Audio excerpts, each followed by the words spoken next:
Sylvia is my mother, and today I want to share with you the reason why I think she's such an awesome person, and also I want to share with you the following Shakespearean poem that reminds me so much of her.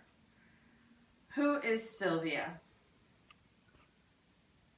What is she, that all the swains commend her? Holy, fair, and wise is she. The heaven such grace did lend her, that she might admired be. Is she kind as she is fair? For beauty lives with kindness, love doth her eyes repair.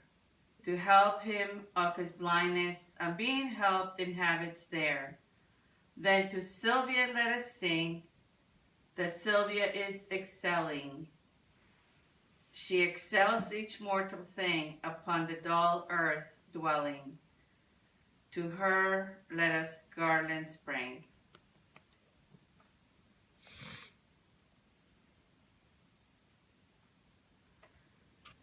Sylvia was born in South America, Peru. She is very beautiful, kind, selfless, and she has a beautiful voice.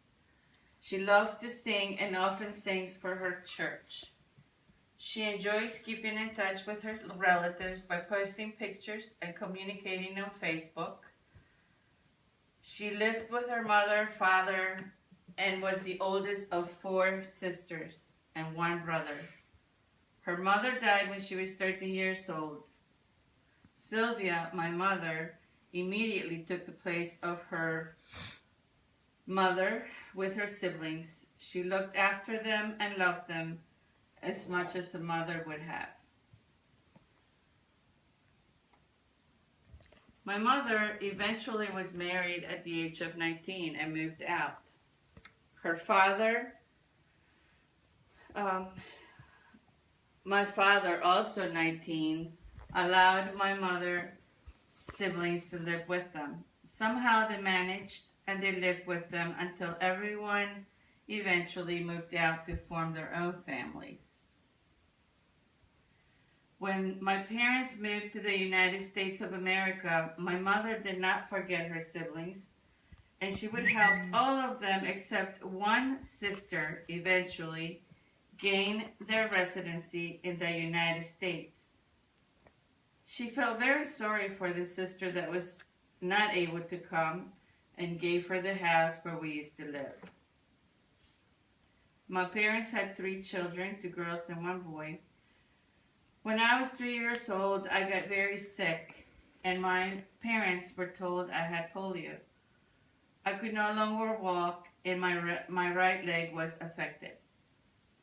I remember my mother taking me to therapy sessions, and eventually she was the one that would give me all the therapy that I needed, physical and emotional. I remember her helping me with my leg exercises, which the doctor had recommended for me. I did walk after many surgeries, but I know that I would not be walking now if it weren't for her caring and loving support. My parents were always there for me at the hospital every day following each surgery. My mother also taught us the importance of helping others by watching her volunteer her services to help others and giving to charity. She also helped my sister and me with our children so that we could work and not have to leave our children with strangers. When my youngest daughter wanted a dog, we bought her a cutest little Yorkie. We found out that my oldest daughter was allergic to the dog, and my mother volunteered to take care of the little dog, Princess. My children were heartbroken, but knowing that the little dog was with their grandmother helped a lot. She has taken her grandchildren on many adventures around the world, such as cruises to the Caribbean and recently a 2-month trip around South America. She loves all her children and grandchildren. In conclusion, now that I have explained to you how my mother is so selfless and kind, I hope that you understand why she means so much to me and why we all love her so much.